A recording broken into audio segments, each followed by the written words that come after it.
Baik, selamat siang kepada Ibu Kristina Panjaitan. Kami dari kelas 20 APA. Bab materi yang kami ambil ialah bab 13. Judul subbab materi kami ialah akuntansi untuk berbagai jenis profesi. Di sini ada saya sendiri, yaitu Enda Loriana Brutarigan.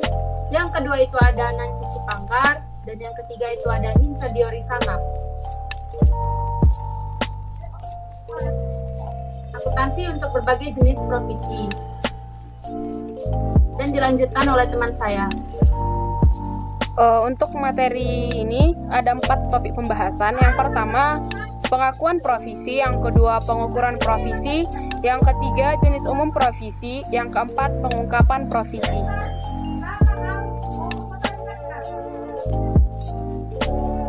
Profesi adalah liabilitas yang waktu atau jumlahnya belum pasti, atau liabilitas yang diestimasi. Jenis umum dari profesi adalah kewajiban yang berkaitan dengan litigasi, jaminan atau garansi produk, restrukturisasi bisnis, dan kerusakan lingkungan.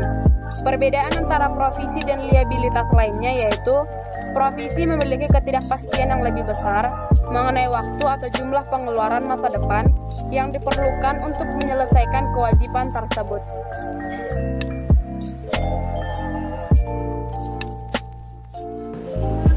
Nah, di sini kita dapat melihat ada pengakuan profesi.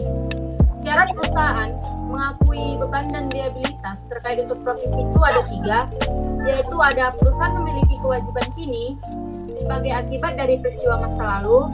Yang kedua itu ada kemungkinan besar memerlukan arus keluar sumber daya yang mengandung manfaat ekonomi untuk menyelesaikan kewajiban. Yang ketiga itu ada perkiraan yang dapat diandalkan dapat dibuat untuk jumlah kewajiban.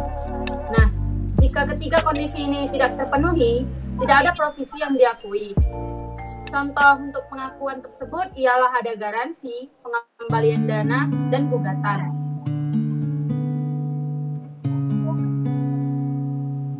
Kemudian yang kedua ada pengukuran profesi.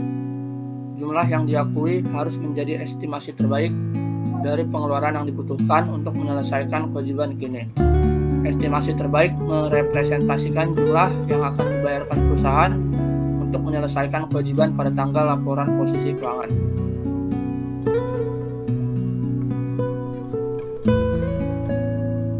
Contoh pengukurannya yaitu ada garansi Toyota, pengembalian uang Carrefour, dan gugatan Novartis. Profesi diakui pada laporan keuangan. Yang pertama ada perkara pengadilan, yang kedua garansi, yang ketiga premi, yang keempat lingkungan, yang kelima kontrak memberatkan, dan yang keenam restrukturisasi. Jenis-jenis umum dari profesi. Yang pertama ada profesi litigasi.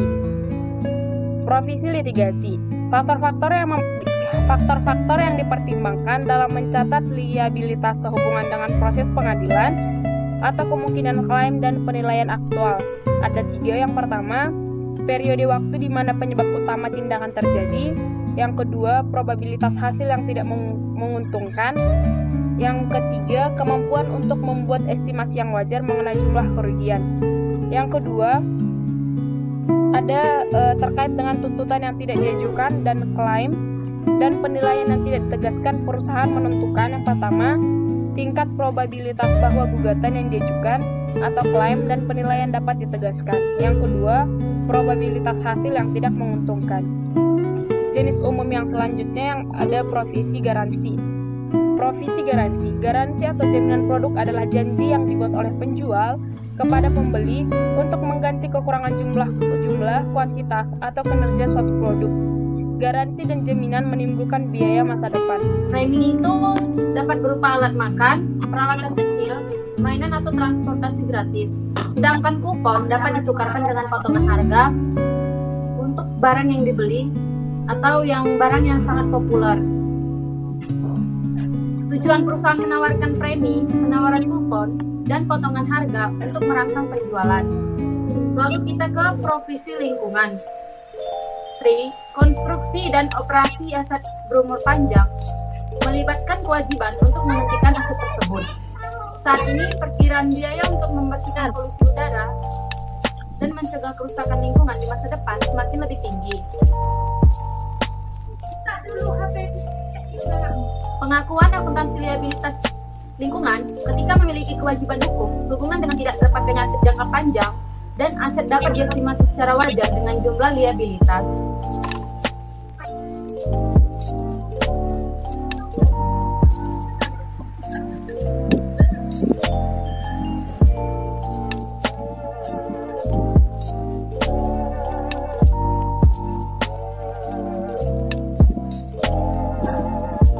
Peristiwa yang menimbulkan kewajiban, contoh kewajiban hukum yang mewajibkan pengakuan atas liabilitas tetapi tidak terbatas, melakukan decommissioning fasilitas nuklir, membongkar, memulihkan, dan reklamasi properti minyak dan gas bumi, biaya legal reklamasi, dan pembersihan fasilitas penambang tertentu. Kemudian yang kelima ada provisi kontrak memberatkan. Terkadang perusahaan memiliki apa yang disebut kontrak memberatkan atau one road kontrak. Kontrak ini adalah kontrak di mana biaya yang tidak dapat dihindari untuk memenuhi kewajiban melebihi manfaat ekonomi yang diharapkan akan diterima. Contoh kontrak yang memberatkan adalah kerugian yang diakui pada komitmen pembelian yang tidak dapat dibatalkan dan tidak dapat menguntungkan terkait dengan persediaan. Biaya yang diharapkan harus mencerminkan biaya neto terendah atas pemutusan kontrak, yaitu yang lebih rendah dari 1, biaya untuk memenuhi kontrak, dan yang kedua, kompensasi atau denda yang timbul karena kegagalan untuk memenuhi kontrak. Kemudian yang keenam, ada provisi restrukturisasi. Akuntansi untuk provisi restrukturisasi atau restructuring masih kontroversial. Ketika perusahaan membuat keputusan untuk merestrukturisasi sebagian dari operasinya, perusahaan memiliki godaan untuk mengenakan biaya sebanyak mungkin terhadap provisi ini. Alasannya, banyak yang percaya bahwa analisis sering mengabaikan biaya ini karena bukan bagian dari operasi yang dilanjutkan, sehingga agak tidak relevan dalam menilai kinerja keseluruhan perusahaan. Restrukturisasi didefinisikan sebagai program yang direncanakan dan dikendalikan oleh manajemen dan perubahan material terkait lingkup bisnis yang dilakukan perusahaan atau cara melakukan atau menjalankan bisnis tersebut. Contoh restrukturisasi adalah penjualan lini bisnis, perubahan struktur manajemen seperti menghilangkan lapisan manajemen atau penutupan operasi di suatu negara.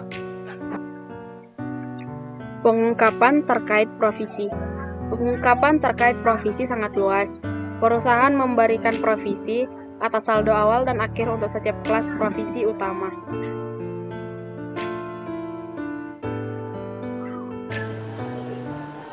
Baik, sekian dan terima kasih dari PPT teori kami, dan kami akan melanjutkan ke PPT lab akuntansi kami.